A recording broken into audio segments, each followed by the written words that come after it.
वक्त का जिक्र है कि एक बहुत खूबसूरत और नेक बादशाह था। उसने अपने शहर में एक निहायत ही खूबसूरत मस्जिद तामीर करवाई। मस्जिद की तामीर मुकम्मल होने के बाद बादशाह की बेटी ने ख्वाहिश जाहिर की कि जब ये खूबसूरत मस्जिद बन जाएगी तो वो वहाँ जाकर 2 नफल अदा करेगी। मस्जिद की तामीर मुकम्मल होने पर शहजादी अपनी ख्वाहिश की तकमील के लिए मस्जिद में तशरीफ लाई और 2 नफल अदा करने लगी। उस वक्त तमाम मजदूर जा चुके थे, बस एक नौजवान मजदूर वहाँ अकेला बचा था जो अपना काम समेट रहा था। उसने शहजादी को नमाज पढ़ते हुए देखा। शहजादी के सजदों का वो मंजर उसे बेहद खूबसूरत लगा और उसके दिल पर गहरा असर छोड़ गया। काम खत्म करने के बाद वो मजदूर घर लौटा, लेकिन शहजादी के नमाज पढ़ने का मंजर उसकी आंखों से हट ही नहीं रहा था। उसने अपनी माँ को सारा हाल सुनाया और कहा, मैं शहजादी से शादी करना चाहता हूँ, आप बराहे करम बादशाह के पास मेरा रिश्ता लेकर जाएं। माँ ने बेटे को बहुत समझाया कि हम एक आम मजदूर हैं और वो बादशाह की बेटी, हमारा कोई मेल नहीं। लेकिन उस नौजवान पर जैसे जुनून सवार हो गया था। वो दिन रात उसी सोच में गर्क रहता,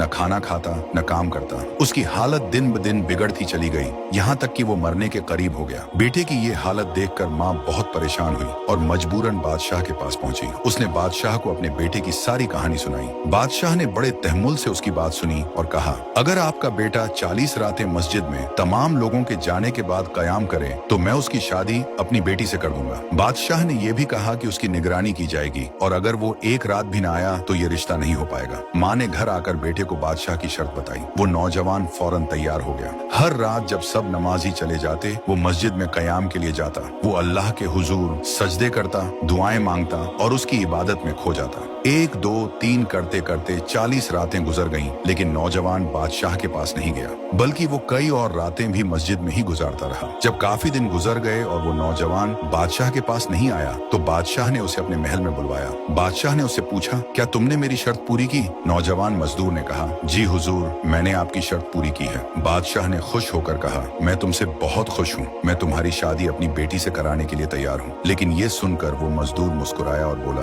बादशाह सलामत, मैं अब इस रिश्ते के लिए तैयार नहीं। बादशाह हैरान होकर बोला, क्या मतलब? तुम तो इसके बगैर जिंदा नहीं रह सकते थे। नौजवान ने बड़े सुकून से कहा, हुजूर, आपने मुझ पर बहुत बड़ा एहसान किया है। जब आपने मुझे 40 रातें मस्जिद में कयाम करने का हुक्म दिया तो मेरा मकसद कुछ और था, लेकिन उन रातों में सजदों के दौरान मुझे जो सुकून मिला उसका मुकाबला दुनिया की किसी भी शय से नहीं किया जा सकता। मुझे समझ आ गया कि मेरी मोहब्बत आपकी बेटी से नहीं बल्कि उस मंजर से थी जहाँ वो अपने रब के हुजूर सजदा रीच थी, और अब जो मुझे मिल गया है वो सबसे बढ़कर है। ये कहकर वो नौजवान सुकून और इत्मीनान के साथ वापस चला गया।